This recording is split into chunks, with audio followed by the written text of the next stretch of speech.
Okay, so we're moving along over here in Rabbi Tatz's Sefer of BECHIRA, and he comes now to the next one of the commentaries that will kind of flesh out even more this concept of BECHIRA, free will, versus Yediyah, Hashem's foreknowledge. And he's quoting over here a commentary by the name of the Yafei Toar, which was a late 16th century sage by the last name, I think is Shmuel Yafei was the name, from Constantinople. That's Turkey?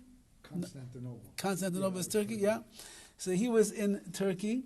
Can you, yeah? Maybe there's a relative, Sam. Yeah. You never know. This might be a relative.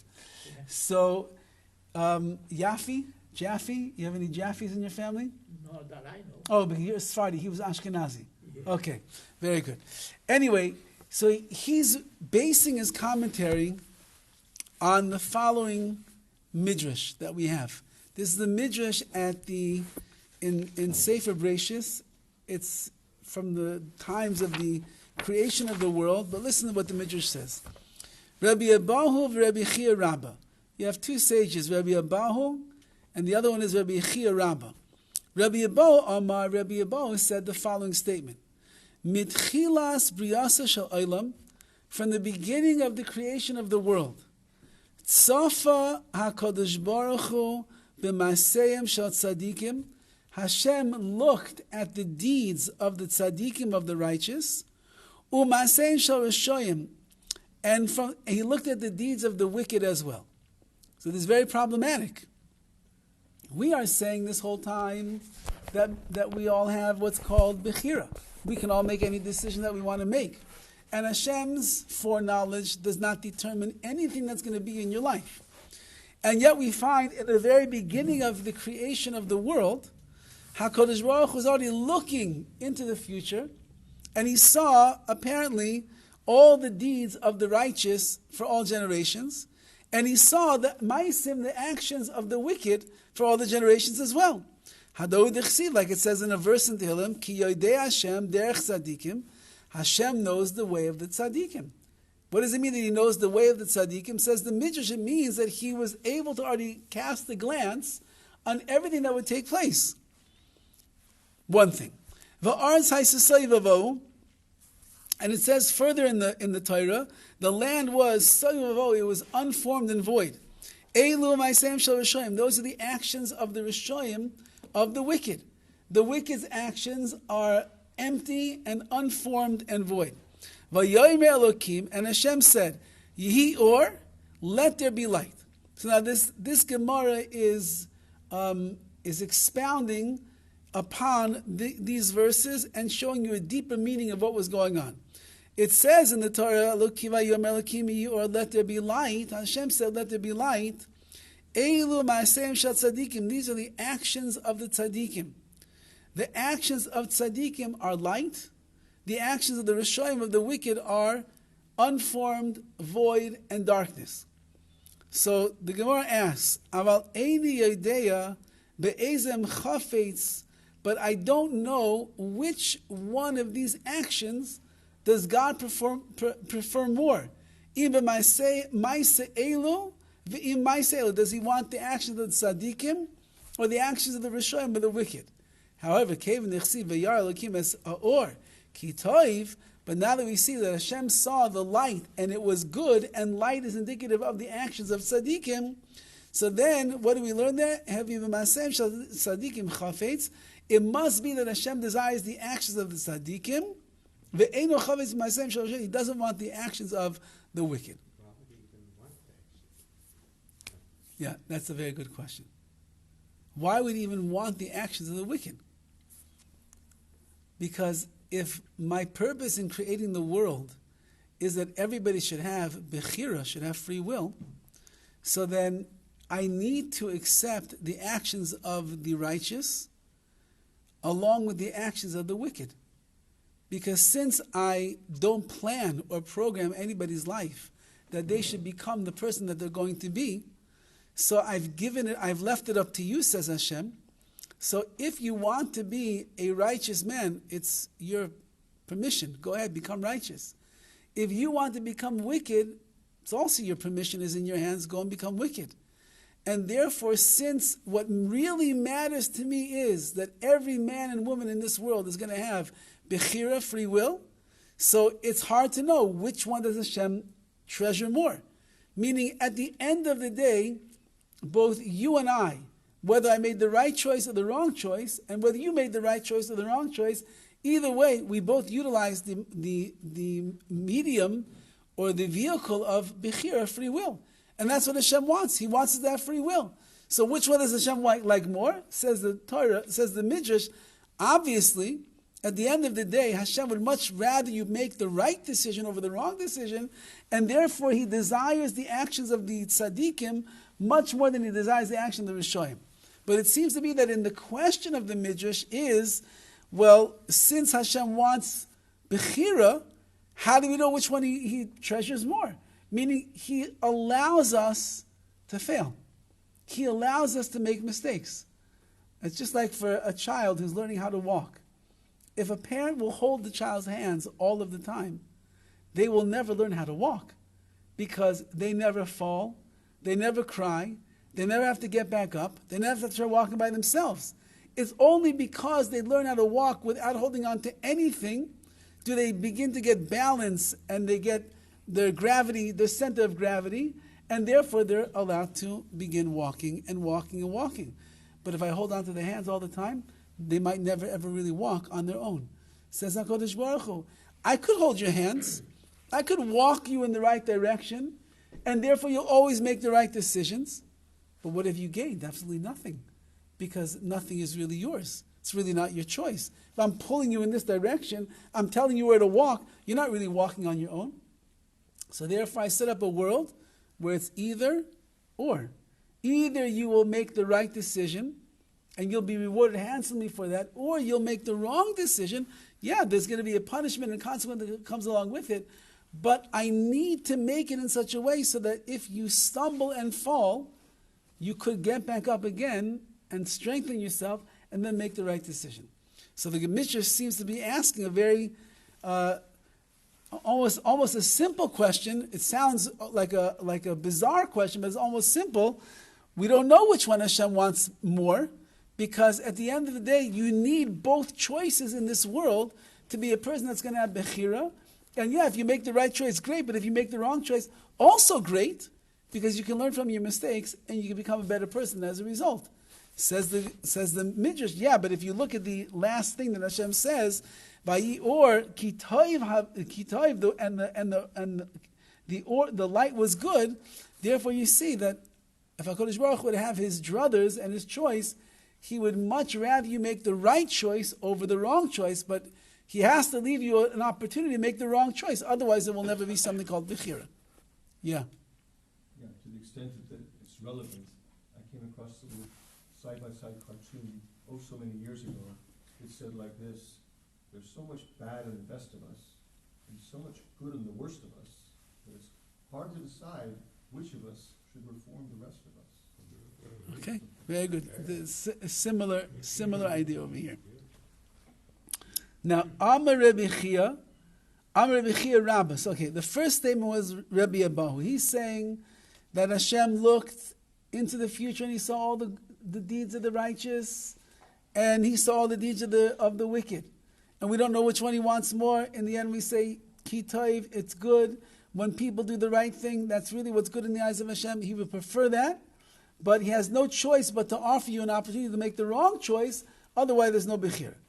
Then Rabbi Rabbi, the other opinion says, Mirchilas Briasai Shal Olam, from the beginning of the creation of the world, Tzafa HaKadosh Baruch Hu Beis HaMikdash Banui, V'charev Ubani. HaKadosh Baruch Hu saw that the Beis HaMikdash, the holy temple in Yerushalayim, would be built, V'charev, it would be destroyed, Ubani, and it would be rebuilt. That's what He saw. One is that He saw the action of the righteous and the wicked. The other one is that He sees a Beis HaMikdash built. Wow, there could be no greater crowning moment in the history of the Jewish people. But then He also saw it's going to be destroyed. But then He also saw that the second one's going to be rebuilt. And I'm not sure why. What? It stops there. And I said that's why I don't know why it doesn't say over here that he says it's going to be destroyed a second time as well. But it doesn't. What? Third time. The third time is going to be rebuilt. And once it gets rebuilt the third time, We already know it's been destroyed the second time. here's the way that he explains. The Eitz Yosef explains.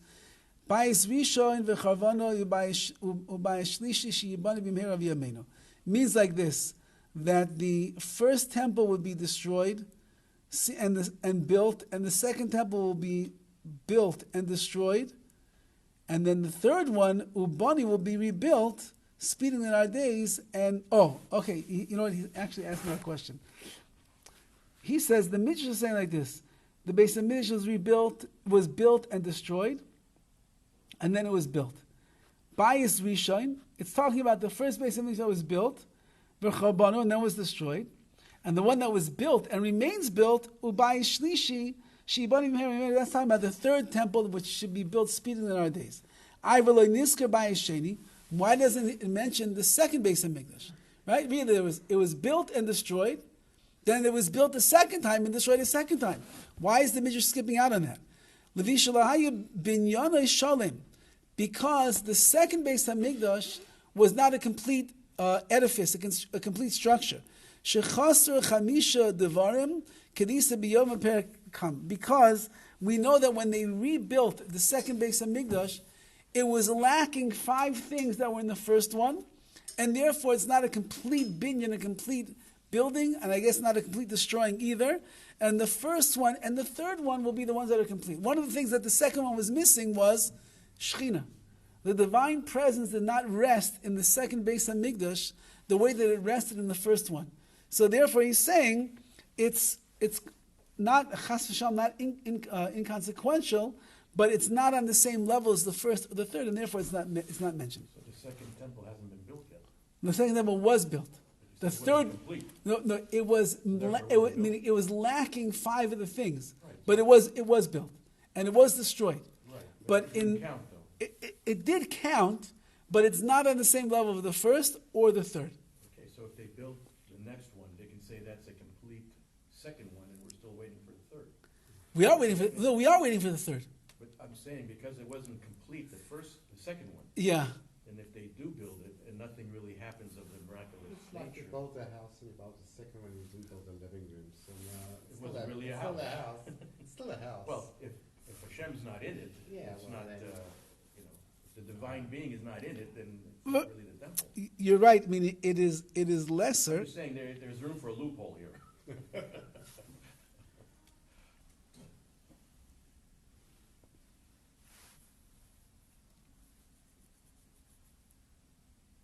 Interesting. He brings down over here also from the Yafei Toar, from the one this commentary that we're talking about, that lo haisa yad b'nei Yisrael umamshaltam az be'esana. Even by the building of the second Beis Hamikdash, we were not as powerful of a kingdom as we were the first time around. We were still always like subjugated to the Malchei Umas Ha'olam, to the kings of the world at that time. So we didn't have like full autonomy at the time that we rebuilt the second Beis Hamikdash. So either way that you slice it, says the Midrash, the second one was not as big was not as mighty as the first one, and this is what I was trying to say over here, and that is that's the answer I wanted to give to you originally, was that when it says in the first one that it says that the Beis Hamikdash was built and destroyed, it's talking about both the first and the second, meaning it's an allusion to both of them. You could say that it's only talking about the first because the second one is more inconsequential, quote unquote. Or you could say what it means is the first and the second one were built and then destroyed. And then we're waiting for the third one. That one will be rebuilt and it will not be destroyed. This ties back to the discussion about the Megillah, because the second one was built when the Jews had permission from the Persian Darius or Shah to come back and build it. And maybe Ezra and those others at the time, if we know there wasn't the Shekhinah there, things were missing, compared to the first where King Dovid landed and King Shlomo built it.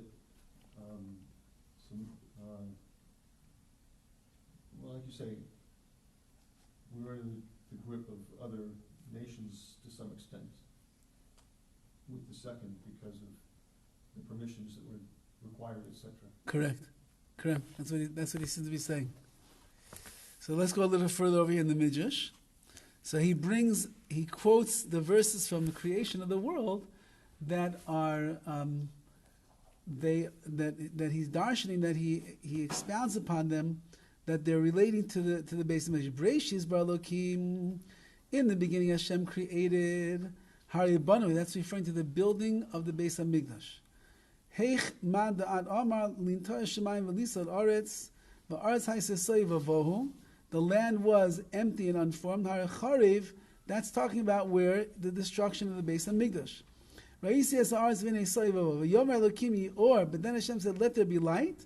Haribanu, light means building a new base of Mikdash. U'meshukul yasin lava heich ma da'at amar kum yori ki v'orech, like it says in the future. Rise up, Uri, my light, kibo erech, because the light is coming, and that's referring to the building of the base of Mikdash. Darkness covers the face of the land. That's referring to the destruction. Anyway, the main point of this midrash is that you see two opinions. One is that Hashem looks out on the future, and he sees that the actions of tzaddikim and the actions of Rishayim. And the Gemara is bothered, so who does he want more? And the way they were explaining it is, meaning Hashem wants there to be a medium and a vehicle of BECHIRA that's in the world, and therefore there has to be both. So Hashem has to be pleased with the fact that people could do both things. At the end of the day, the Midrash says, yeah, of course, he needs both, otherwise there won't be free will, but he really would much rather you do the right thing than do the wrong thing. And the second one is that HaKadosh Baruch Hu was looking out and he saw the first base of English built and destroyed, second one built and destroyed, and the third one built, which is the eternal base of English, which will never be destroyed. So there, built is when we were tzaddikim. Destroyed is when we were shoyim. Built is when we were tzaddikim again. Destroyed is when we were shoyim. Built is when we're tzaddikim again. When Mashiach will come, it's going to stay like that. So even in the second one, his vision that he's seeing is also revolving around the choice that people were making, whether it was right or whether it was wrong, what the results were, what it was going to bring to the world. Now, based on this midrash, so the Yafei Toar is going to go to town over here on all of the commentators who he disagrees with. Basically, he's not going to agree with everybody, and he's really going to say, as we mentioned previously, and then we're going to have to get into this next time, I think, but there's really no contradiction between the fact that you have free will and yet that HaKadosh Baruch Hu knows everything. Meaning, it's only up here that we have such a contradiction, but in the world of HaKadosh Baruch Hu, there's no contradiction. The fact that Hashem could, at the beginning of time, look out into the world and see all the actions of tzaddikim, it doesn't mean that every one of those tzaddikim, or every one of those righteous people, was destined that they're going to become the righteous people. How does Hashem be able to see? Okay, we had many answers to explain how Hashem is going to see. Meaning, I think maybe one of the most basic answers that we gave, which I believe was the understanding of Rav Kreskis, is that since that Hashem was, is, and always will be, there's no time and there's no space by Hashem. That means that he's not bound by looking at the world only right now. He sees what was, he sees what's going to be, and he sees what is right now. So that means everything is always in present time. It's always in real time for Hashem, or present state. Which means what for us is called the future is the present for HaKadosh Baruch Hu. For what us is the past, it's the present for Hashem. So if today I make a decision to come to a class and learn Torah, so already yesterday HaKadosh Baruch Hu knew about that. How did he know about it yesterday? Because today is yesterday for Hashem. If tomorrow I'm going to make a big mistake and I'm going to get involved in a conversation and it's filled with Lashon Hara and I cannot control my mouth and speak 1,000 words of Lashon Hara, which means that the person could end up getting punished for each and every single word of Lashon Hara that they said, so Hashem knows that today already. Because tomorrow is really today, in the world of Hashem. But I don't know what's going to be tomorrow. When I get to tomorrow and I make a decision, that's my decision that I'm making. It's just that today and tomorrow make no difference in the eyes of Hashem. So therefore, he already sees today what's going to be tomorrow. So therefore, the Yafei Toar is going to say a similar idea over here, and that is, what's the problem? Why is everybody making problems with Hashem knows everything, and yet we have BECHIRA? It's only contradictory in our minds, but once again, in the broad and big, gigantic world of Hashem, there are no contradictions. Okay, we'll see that next time. We'll see how he fits in the words of this midrash into his pshat, into what he's saying. So why can't Hashem stop you from doing something bad? Because I know you have free will. right, then there would not be free will then. If I'm going to get stopped from doing what I want to do, now, but the truth of the matter is that it's true that sometimes a person will have an intention to do something wrong, and they will get stopped. A guy is, he's got the gun is loaded, and he's planning on killing somebody, and when he pulls the trigger, it jams and it doesn't work. So he was prevented from doing the wrong thing. Now Hashem's going to have to judge that person. How much did he really want to do the wrong thing when he was doing it? I'm on my way to go and do something that I shouldn't be doing, and I get a flat tire on the road, so I am prevented. So Hashem really was watching out for me. But if in every situation that I find myself in, that when I'm ready to do the wrong thing, God stops me, then I never really have free will. Free will is part of it, that I have to be able to follow through with the decisions that I'm making. You don't know that somebody stopped you. Okay. You just decided not to do it. And by the gun jamming, you still committed whatever crime. You just didn't, you had a bad gun or whatever, so you still committed the crime. Well, that's it. That's the difference. If a person Save the victim, not the... if a person is someone that in general is a good person, and whatever reason it is, today they decide to do a terrible thing, and they get prevented from doing the terrible thing, Hashem does not judge them as if they did the terrible thing. But if I'm a lousy person anyway, and I'm always doing the wrong thing, and today I took my gun, which I've taken before and killed people, and I intend to go kill somebody, and today that person had a merit that Hashem didn't want them to die, so therefore the bullet, it jammed, the gun jammed. So, but I'm pulling the trigger. But even though it didn't work, I'm still going to get punished. Not down here in this world, right. in that world. Right. That's correct. That's what I'm saying. Yeah. But it's not. But it's not for everybody. They say that God controls the world. Yes. That's not true. Why not? Everybody's doing whatever the heck they want. But that's exactly our conversation. That even though that God runs the world and controls the world, and nothing happens without God's knowledge and understanding and so on and so forth, it doesn't take away from the fact that you can do anything that you want, Sam. Yeah, but you wonder. I said, okay, look at Hitler. He killed 6 million Jews. Yes. How God takes that? How does he take it? Yeah, I mean, he sat down there and watched it. His free will. He would stop him in some way, or if you foresee God as all power, all thing, all that, it doesn't go with the way things happen in Israel. Well, maybe that's part of his power.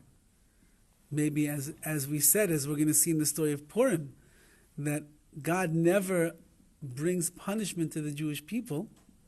He never brings punishment to the Jewish people unless he has a good reason why he's doing what he's doing. Well, I don't want to know what the reason is. Okay. Why does it take the good out with the bad?